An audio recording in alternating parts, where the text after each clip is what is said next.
The way he explained it was exactly how we started today's conversation off, with Mike going in and having this energy expressed to him. So the medium in which you use, like the tuning forks and the vibrational thing, that unto itself is just a medium, or in other words, a permission slip, but yet it's an experience. So even though we talk about permission slips and placebos, it doesn't mean you don't do it. The word placebo means positing up. That becomes the actual experience in order to have the uplifting thing. It doesn't mean you don't need it, although at some level you don't, but just like you don't need an experience, but yet we came here for experience. And this is exactly what he's talking about.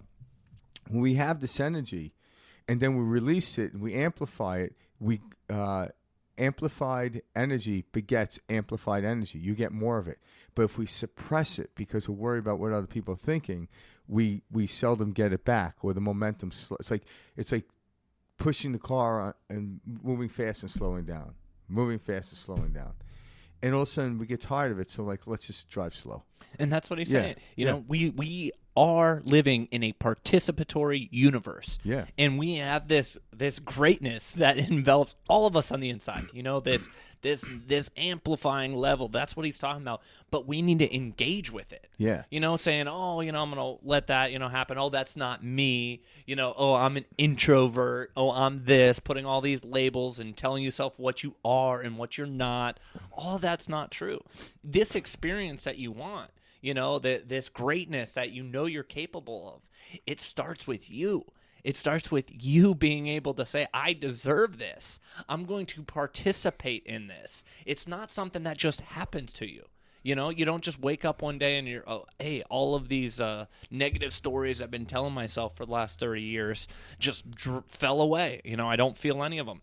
It's actively engaging, saying, no, I'm none of that. That's an old story I was telling myself. This is what I know I am. And it's in that movement that we begin to really take momentum and go in the direction that we want to, experience. And that's what he's getting at. Yeah, and one of the things I want to emphasize on, he's talked about this, Michael Beckwith, before, and I've heard him talk about this, and a lot of people talk about it. And this is kind of like a misconception. This is why a lot of people don't like to amplify their experience. Because a lot of times, through the amplification of experience, it's almost like the acceleration of a car.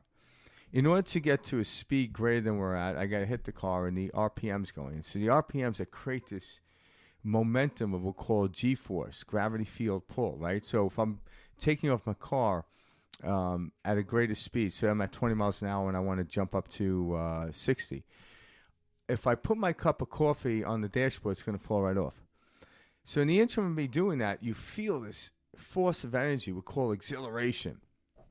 But once I get up to 60 miles an hour, the RPMs drop, my coffee could sit steadily on there. But what happens is people mistake when they get to 60 miles an hour like they fell backwards to 30. That's not the case. There's always this plateau or interim period of this getting to that platform where you're moving and where you feel nothing. Well, people they think they want to stay in the acceleration part. I'm like, that's part and parcel of the story, but that's not the whole story. Because you're always accelerating, doing this accelerating, it becomes uncomfortable. So that vigor feeling you get, that exhilaration, that will taper off in for you to figure out, or not figure out, but to explore that period. So now I'm exploring driving at 60 miles an hour, and I'm going to spend most of my time that way. So people remember, it's like, how come I don't feel this way anymore? I'm like, what do you mean? Well, they only associate to the change, but not the change they became. And we have to be careful about that, because that's what's going to happen. You're going to accelerate, plateau, and this is where you get to use the information that was imputed, because through the accelerations when the download of information comes, and then you're going to accelerate again, and that's how life is. So there's a secular understanding, there's a misunderstanding of our emotions that think there's something wrong. So people are trying to, how much caffeine can I have today? How much exhilaration? How much mountain climbing can I do? And I'm like, and I use these as examples to boost that energy. I'm like, you're going to get burnt out, because it's a misunderstanding of where the cycle of energy comes. Just like the morning produces energy and the evening allows me to taper down. But I would not compare one to the other. They're different form. They're actually the same energy, but just different degrees of energy. So a lot of our emotional misunderstanding is it's all emotion is emotion. There's different degrees of emotion, and if I understand that, I can place them in the moment in which I need to amplify or transcend or descend wherever I'm trying to do. And when we start to understand that, it won't be a misuse of it. Because if you think you have to be in acceleration all the time and you can't stay there, what happens is you end up just driving at 20 miles an hour for the rest of your life. And that becomes the problem. I get excited about stuff. It's almost the same I felt like when I was a kid, but it's different because I'm here. But it keeps accelerating. And then life plateaus. And the plateau is where you get to know the field. You can't build a house on a slope. You can only build it on a plateau. So people are trying to get rid of the plateau. I'm like, the plateau is where you build the structure. And once the structure is built, okay, let's go further up the mountain and build another structure. One thing I want to say about this clip that just briefly is when he brought up how we used to burn women at the stake, you know. But like I want to focus on this portion because so Mike likes a good barbecue. That was bad. That was good. We live in this very left brain focused world. And what I mean by that is we've got a left brain and we got a right brain, okay? And this left brain is the very analytical, thinking mind, math, space-time, you know, everything is ABC, you know, done a certain way. And then we have this right side of the brain, which is much more spiritual, arts, you know, etc. And we have as a Western culture, you know, we're slowly like taking away, you know, arts programs, music programs, saying, oh, you know, our students don't really need that. You know, you can see the right brain being eliminated in a lot of this world. Like if you can't write it down and prove it, then according to the left brain, it's not real and it doesn't exist, so it does not matter. That's just not true. And so this is why we're very out of balance as a society going through life, is we're just in this left brain, and it's like we just need some balance between the two.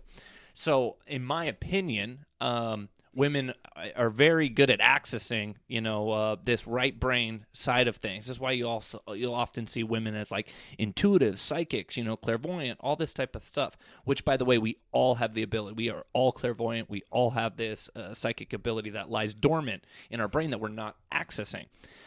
Well, the church early on, they saw what was going on with this witchcraft, if you will, or these witches. And what was going on was these women were able to activate this higher power within them and manifest and create certain experiences. And we labeled it as witchcraft because we couldn't analytically, left brain, explain why it happened.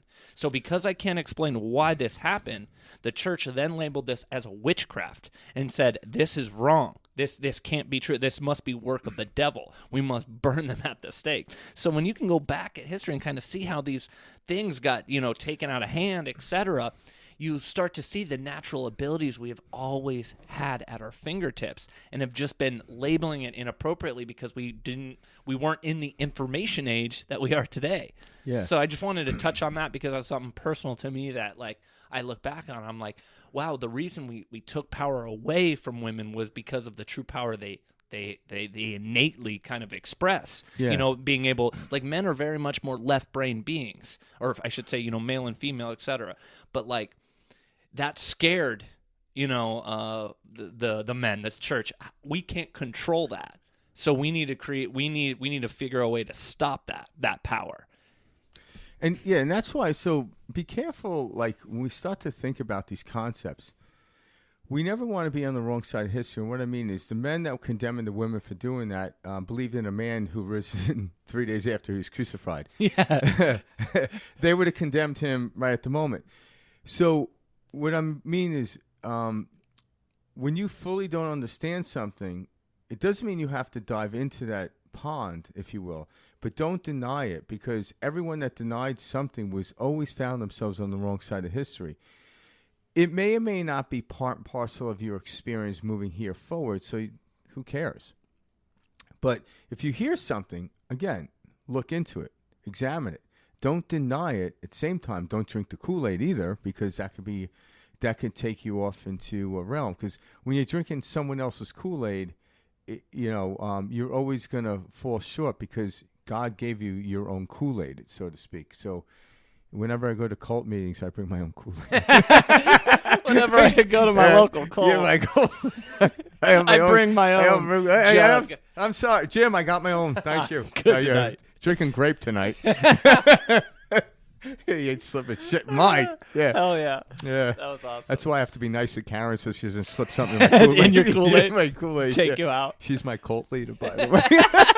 There you go. There you go. Yeah. But, so understand the fractal understanding of how we replicate. So the very act in which someone did something was based on, when you look back and reverse engineer it, I'm like, well, that seemed like witchcraft, and which witchcraft is better? Oh, mine's better. This is wrong.